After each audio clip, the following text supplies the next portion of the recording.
Hello everyone. तो कैसे हैं आप लोग? हाँ, मेरे को पता है आप अच्छे ही होंगे क्योंकि ये लेक्चर बहुत ही ज़्यादा इंटरेस्टिंग है। और जैसा कि हमने कहा था कि हम पूरा का पूरा लेक्चर एनिमेशन के साथ कंप्लीट करेंगे तो वो कुछ ज़्यादा इंटरेस्टिंग बनाता है।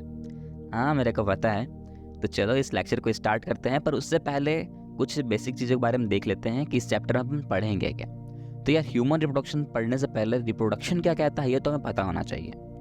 Reproduction is a biological process in which an organism give rise to young ones similar to itself। हम सबको पता है रिप्रोडक्शन एक बायोलॉजिकल प्रोसेस है जिसके थ्रू कोई भी ऑर्गेनिज्म यंग वंस को फॉर्म करता है जो दिखने में बिल्कुल मतलब सिमिलर दिखता है। सेम नहीं कह देना, सेम कहने का मतलब यार हम शकल हो गए, और हम शकल नहीं होते हैं, राइट, सिमिलर होते हैं। और उसी तरह रिप्रोडक्शन अगर हम ह्यूमन में हो जाए तो उसी रिप्रोडक्शन को कहते हैं ह्यूमन रिप्रोडक्शन। ओके, यहाँ तक तो कोई डाउट नहीं है? नहीं होना तो नहीं चाहिए। और इस ह्यूमन रिप्रोडक्शन के अंदर हम देखेंगे मेल रिप्रोडक्टिव ऑर्गन के बारे में, फीमेल रिप्रोडक्टिव ऑर्गन के बारे में, कौन प्राइमरी ऑर्गन है, कौन सेकेंडरी ऑर्गन है, फर्टिलाइजेशन कब होता है, फर्टिलाइजेशन के बाद क्या होता है, कैसे जाइगोट का फॉर्मेशन होता है, वगैरह वगैरह वगैरह। ये सब हम इस लेक्चर के अंदर हम कंप्लीट करेंगे। तो ज़रा सा भी इस लेक्चर को स्किप मत करना और लास्ट तक तो बने ही रहना। ओके, तो चलो इस लेक्चर को स्टार्ट करते हैं।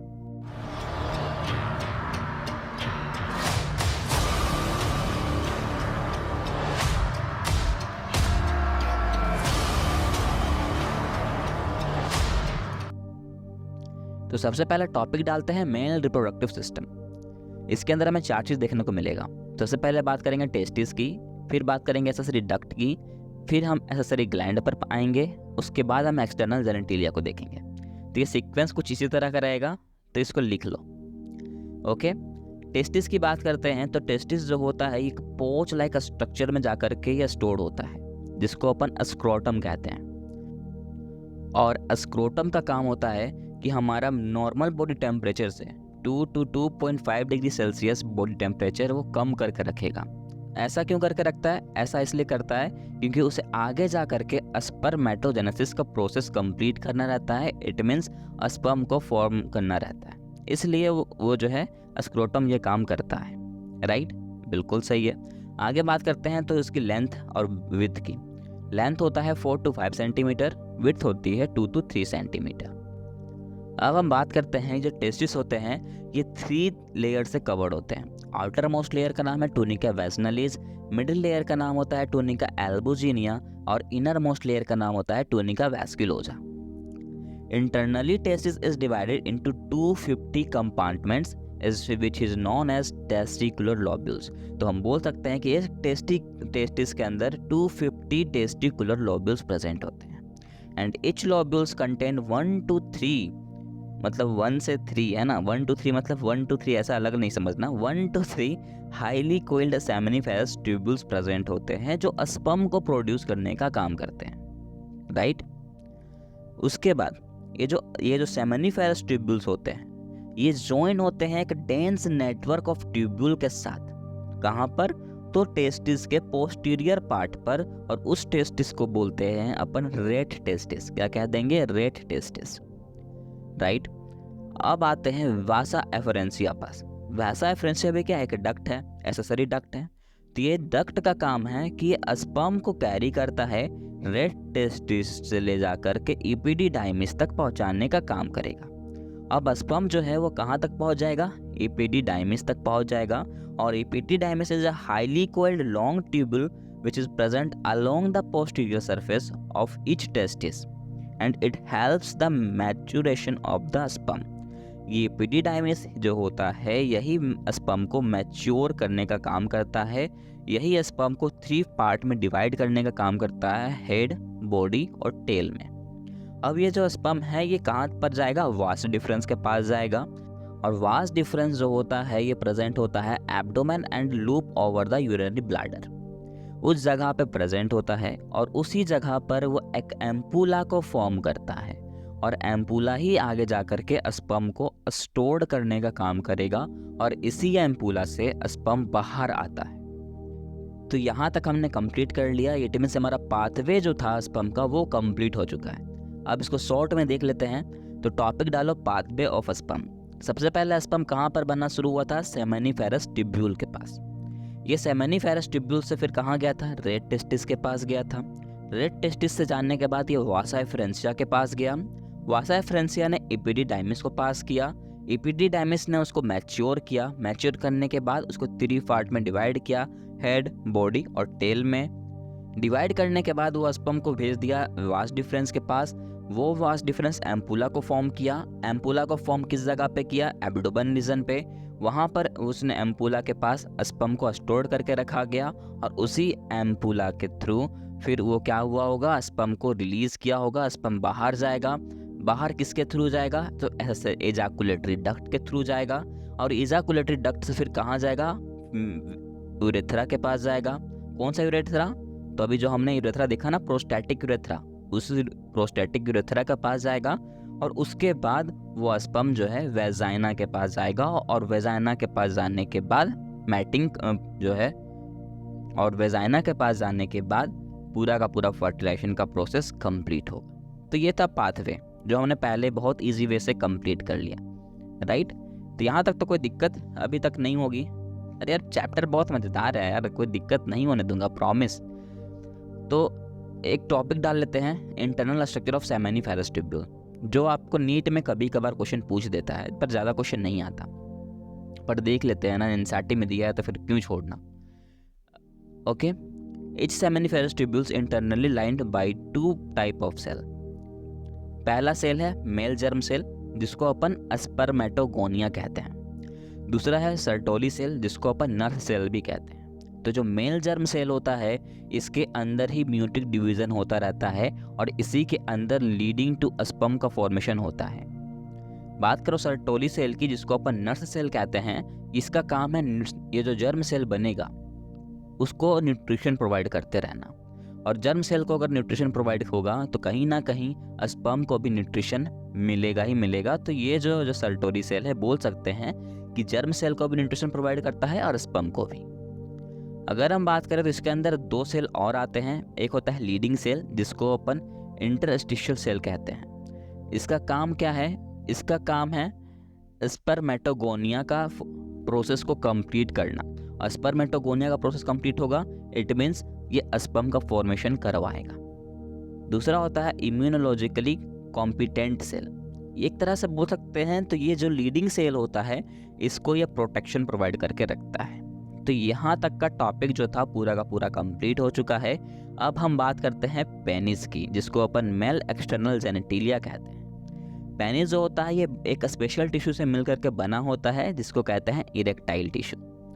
इस पेनिस के अंदर एक इनलार्ज एंड होता है जिसको अपन कहते हैं ग्लैंस पेनिस, और ये जो ग्लैंस पेनिस होता है वो भी एक स्किन से कवर्ड होता है, लूजली स्किन से कवर्ड होता है जिसको कहते हैं फोर स्किन। कहीं कहीं आपको उसमें प्रिप्यूज भी देखने को मिल जाएगा। उसके बाद आता है एक्सेसरी ग्लैंड जिसमें कि 3 ग्लैंड होते हैं। सेमाइनल वेसिकल जो कि 2 होता है, फ्रोस्टेड ग्लैंड 1 होता है, बल्बोरेथ्रल ग्लैंड 2 होता है। अगर हम बात करें तो इसका काम होता है फ्रुक्टोज को सिक्रीट करना, कैल्शियम को सिक्रीट करना, और तो और कुछ अदर एंजाइम को भी सिक्रीट करता है। जो बल्बोरेथ्रल ग्लैंड होता है ये पेनिस को लुब्रिकेट करने का काम करता है। अब बोल रहे हो सर बहुत देर से ये लेक्चर सुन लिए, अब कुछ एनिमेशन तो दिखाओ, अब तो कुछ फिगर दिखाओ, कुछ डायग्राम दिखाओ तब तो समझ आए। तो बिल्कुल यार डायग्राम तो मैं दिखाऊंगा ही, बिना डायग्राम के मजा मेरे को भी नहीं आएगा एक्चुअली। तो ये देखो फिगर कुछ इस तरह का दिखता है। ओके, हमने तभी भी दिखाया था, अब मैं डिक्टेट करता चलता हूँ। ये देखो पेनिस का स्ट्रक्चर दिख रहा होगा, पेनिस है, इसके बाहर का जो स्ट्रक्चर है जिसको है ना, तो ये देखो पेनिस का स्ट्रक्चर आपको दिख रहा होगा। पहले भी दिखाया मैंने पर उस टाइम मैंने डिक्टेट नहीं किया, अब डिक्टेट करते हैं। देखो पेनिस है, इसका जो इनलार्ज एंड है हमने कहा था उस जगह पे क्या प्रेजेंट होता है, उस जगह पर प्रेजेंट होता है ग्लैंस पेनिस। ये देखो ग्लैंड पेनिस दिख रहा होगा। ग्लैंस पेनिस के ऊपर में एक स्किन से कवर्ड होता है, हमने कहा था इसको प्रिप्यूज कहा था या तो फोर स्किन कहा था, ये है फोर स्किन। अब हम बात कर लेते हैं स्पर्म का पाथवे को। तो ये टेस्टिस है, इस टेस्टिस के अंदर सेमिनिफेरस ट्यूब्यूल्स होंगे, उसके अंदर डेसरेट टेस्टिस होगा जो कि नेटवर्क लाइक स्ट्रक्चर बना हुआ दिख रहा है। तो इसी नेटवर्क लाइक स्ट्रक्चर से फिर कहाँ क्या रिलीज होगा, स्पर्म रिलीज होगा, जो कहाँ पर आएगा, वास्ट डिफरेंस के पास, और वास्ट डिफरेंस से फिर कहाँ जाएगा, ये जो एपिडिडाइमिस दिख रहा है आपको इस जगह पे जाएगा। एपिडिडाइमिस के पास जाने के बाद वो फिर कहाँ जाएगा, इस वास्ट डिफरेंस के पास जाएगा। ये देखो वास्ट डिफरेंस में जाने के बाद यहाँ पर आपको एम्पुलरी रीजन दिख रहा होगा। इस एम्पुलरी रीजन से क्या रिलीज होगा, स्पर्म रिलीज होगा। क्यों? क्योंकि एम्पुला पे क्या स्टोर्ड था, स्पर्म था। इसी थ्रू यहाँ पर जो है स्पर्म है स्टोर्ड है, इस फिर यहाँ से स्पर्म क्या होगा, रिलीज हो जाएगा। तो ये था पाथवे ऑफ स्पर्म हमारा कंप्लीट हो गया है, और हमने टेस्टिस को भी देख लिया, पेनिस को भी देख लिया, उसका फंक्शन को भी देख लिया। अब यहाँ तक हम बोल सकते हैं कि जो हमारा मेल रिप्रोडक्टिव सिस्टम था वो पूरा का पूरा कंप्लीट हो चुका है, राइट। पर बोलोगे सर गलत बोल रहे हो आप, अभी तो हमने स्पर्म का डायग्राम देखा ही नहीं, तो कंप्लीट कैसे हो गया। बिल्कुल, मैं तो यही सुनना चाह रहा था ब्रो कि आप इंटरेस्टेड हो या नहीं हो। अगर आप बोल रहे हो कि हाँ आज हमने स्पर्म का डायग्राम नहीं देखा है, इट मीन्स आप सीरियस हो अपने पढ़ाई को लेकर के, वरना तो बहुत जन सिर्फ ये लेक्चर्स देखने आते हैं।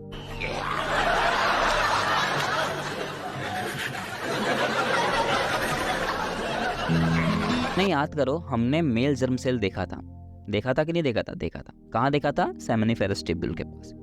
वहाँ पर उसको हमने कहा था स्पर्मेटोगोनिया, राइट। बिल्कुल कहा था। वहाँ हमने ये भी चीज़ कहा था कि वहाँ म्यूटिस डिवीजन होता है, म्यूटिक डिवीजन होता है। कहा था, बिल्कुल।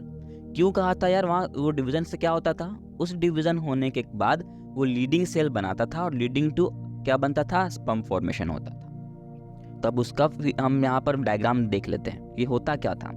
ये आपको स्पर्मेटोगोनिया दिख रहा होगा, बिल्कुल दिख रहा होगा। यहाँ माइटोटिक डिवीजन हुआ, 1 से 2 बन गया, उसको हमने कह दिया प्राइमरी स्पर्मेटोसाइट्स। बिल्कुल सही है। अब ये प्राइमरी स्पर्मेटोसाइट से भी दो फॉर्म हुए होंगे, उसको हमने कह दिया फर्स्ट मियोटिक डिवीजन। क्या कहा हमने? First meiotic division. और फॉर्म होने के बाद जो बना उसको हमने कह दिया सेकेंडरी स्पर्मेटोसाइट्स। पहले क्या था? स्पर्मेटोगोनिया, मियोटिक डिवीजन होना शुरू हुआ तो बन गया प्राइमरी स्पर्मेटोसाइट्स, जिसको अपन ने कहा फर्स्ट मियोटिक डिवीजन। उसके बाद दूसरे बार में क्या बना? Secondary spermatocytes. तो अब क्या आएगा? Second meiotic division. Second meiotic division होगा तो बनेगा स्पर्मेटिड, और ये जो स्पर्मेटिड होता है यही आगे जाकर के डिफ्रेंशिएशन करेगा। डिफ्रेंशिएशन करने के बाद ये स्पर्मेटोजोआ का फॉर्मेशन करेगा। यही स्पर्मेटोजोआ जो होता है आगे जा करके क्या करेगा? स्पर्मियोजेनेसिस का प्रोसेस को करेगा। और स्पर्मियोजेनेसिस इट मीन्स ये क्या करेगा? स्पर्म का फॉर्मेशन करेगा, स्पर्मिनेशन करेगा। और स्पर्म का फॉर्मेशन कौन करने वाला है? यही मेल जर्म सेल ही करता है। तो देख सकते हो यार इसके अंदर कितना ज़्यादा म्यूटिक डिवीजन होता है, तब जा करके एक स्पर्म का फॉर्मेशन होता है जिसको अपन मेल गैमेट बोलते हैं, राइट। यहाँ तक कोई डाउट अब आपको नहीं होगा ना यार? बिल्कुल। चलो अब स्पर्म बन चुका है तो उसका डायग्राम देख लेते हैं। स्पर्म का डायग्राम कुछ इस तरह का दिखता है, देख लो। यही स्पर्म है, हेड है, बीच वाला पार्ट निक है, लास्ट वाला पार्ट टेल है। सबसे इंपॉर्टेंट पार्ट है हेड। क्यों इंपॉर्टेंट है? क्योंकि इसके अंदर एक्रोजोम होता है, और एक्रोजोम का फीचर ये है कि इसको पता होता है भाई कि इसको मैटिंग करने के लिए कहाँ पर जाना है और किस जगह पर जाना है, इसको ये चीज़ पता होता है, राइट। और उसके ऊपर प्रेजेंट होता है प्लाज्मा मेम्ब्रेन जो उसको प्रोटेक्शन प्रोवाइड करके रखता है। और ये जो एक्रोजोम है उसके जस्ट नीचे प्रेजेंट होता है अपना न्यूक्लियस, और इसी न्यूक्लियस के अंदर अपना जेनेटिक मटेरियल प्रेजेंट होता है, डीएनए प्रेजेंट होता है। के बाद बात करते हैं नीक की। नीक जो होता है ना, इसको एनर्जी प्रोवाइड करता रहता है, किसको? स्पर्म को, कि भैया तुम किसी तरह चले जाओ बस मैटिंग करने के लिए। एनर्जी प्रोवाइड करने का काम किसका है? माइटोकॉन्ड्रिया का है। तो बिल्कुल यहाँ पर माइटोकॉन्ड्रिया प्रेजेंट होता है, और माइटोकॉन्ड्रिया को अपन energy house of the cell कहते हैं। बिल्कुल सही है यार, बिल्कुल सही। और लास्ट पार्ट है टेल। ये बस कुछ नहीं है, बस ऐसे ऐसे रोटेट करता रहता है और इसका कोई काम नहीं है, ओके। बिल्कुल, अब हम बोल सकते हैं ना कि हाँ हमने अब मेल रिप्रोडक्टिव ऑर्गन पूरा कंप्लीट कर लिया है। पार्ट टू में अपन फीमेल रिप्रोडक्टिव सिस्टम को भी देखेंगे, पर उससे पहले कुछ नोट की बात कर लेते हैं। जो गोल्डन की पॉइंट है वो मैं बता देता हूँ, जो आपको नीट में बेसिकली पूछते हैं। सबसे पहले पढ़ा हमने मेल जर्म सेल। ये क्या करता है? स्पर्म का फॉर्मेशन करता है। सर्टोरी सेल जर्म सेल को न्यूट्रिशन प्रोवाइड करता है, और स्पर्म को भी। सेमिनिफेरस ट्यूब्यूल अंदर कितने लोब्यूल्स होते हैं? 1 से 3 लोब्यूल होते हैं। टेस्टिकुलर लोब्यूल्स कितने थे? 250 थे। ये सब कुछ हमने देख रखा था, राइट। तो यहाँ पर अपना मेल रिप्रोडक्टिव ऑर्गन पूरे तरह से कंप्लीट हो चुका है। अगर आपको ये लेक्चर अच्छा लगा हो तो सब्सक्राइब जरूर करना, लाइक करना वीडियो को, और जितना हो सके शेयर करो ताकि आपके दोस्तों को तक भी ये वीडियो पहुँच सके, है ना। तो फिर मिलते हैं नेक्स्ट वीडियो के साथ।